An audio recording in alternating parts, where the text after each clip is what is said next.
Hi, I'm Matt, and today I'll be demonstrating and showing to you guys all about the priority queue ADT today. So without further ado, I'll pass it on to myself with some prepared slides to hopefully explain this concept better. So what is a priority queue? So a priority queue is an extension of the queue ADT, where all elements in the queue also have a key value associated to them. Now this key value is used to sort the list from either lowest to highest, considered a min queue, or highest to lowest, considered a max queue. So this is really useful when you need to automatically sort entries that you probably are pretty sure won't change before they need to be dequeued. For instance, if you're a business or a warehouse shipping orders, you might want to consider them based on the amount of money the person paid for it, or, in our later example, we're using it to rank people's ages.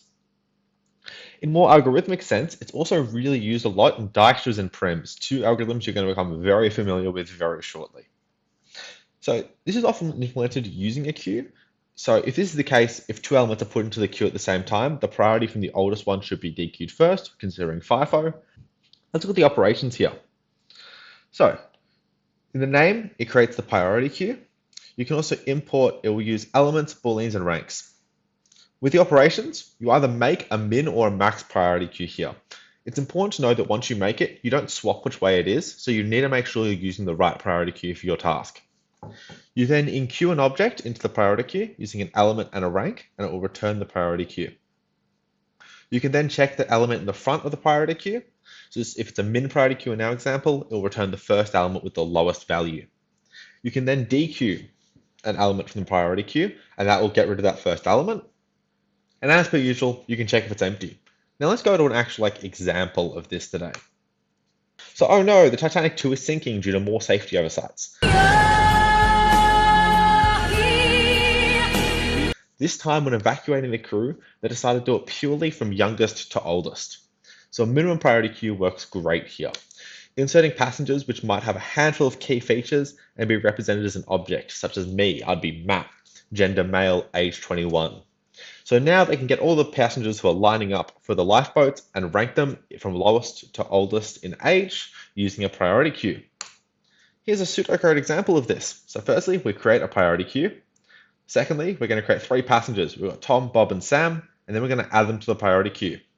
Now their ages is 50, 30, and 40, so when we dequeue it, it'll obviously dequeue Bob as he is the youngest person.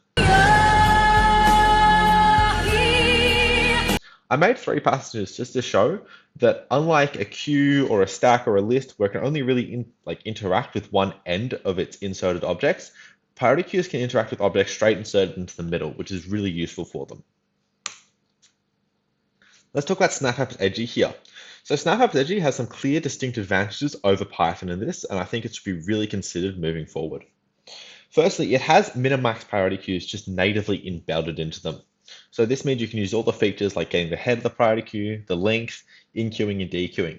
However, it also has an unneeded but welcomed feature in the updating items in priority queue, which if we remember, when we go back to our operations, isn't part of the default operations, but obviously it can be useful. So this is why you might want to use SnapAppsEdgy moving forward. For Python, I'll give you guys a quick demonstration. So here's a small Python example I've made for you guys. I've got a class of just a person. Now this is just someone with a name and an age, really not that important. Now, we have a priority queue, and this one's just for numbers, and this one is a max priority queue. We can see here that when dequeuing, it looks for the max value, and it just does this by going through all elements in the list, finding the max value one, and then dequeuing it.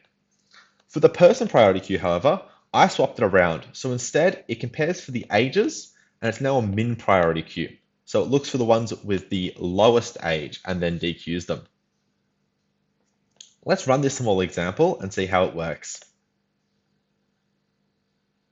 Beautiful. So for our numbers, we've got 12, 1, 14, 7 inserted into the list.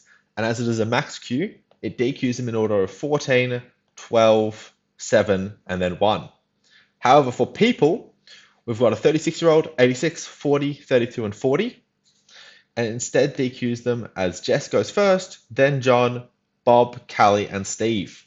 Now I made sure to add two people of the same age here, because as this uses the queue, it does abide to FIFO. So we can see that because Bob was put in line first, he does get dequeued first, and then sadly Callie gets dequeued. Let's hope there's space for her. Well, there it is, guys. Thanks for listening. Now, just a quick heads up and reminder for those people doing Python, on Canvas, there are given examples of a working priority queue on Trinket that I'd really recommend investigating. It's going to be super helpful to look through. Even if you aren't doing Python, if you're on Snap Apps, it still might be useful to look through them. But hopefully from this video, you guys have gained a better understanding from what a priority queue ADT is and their practical applications. Thanks.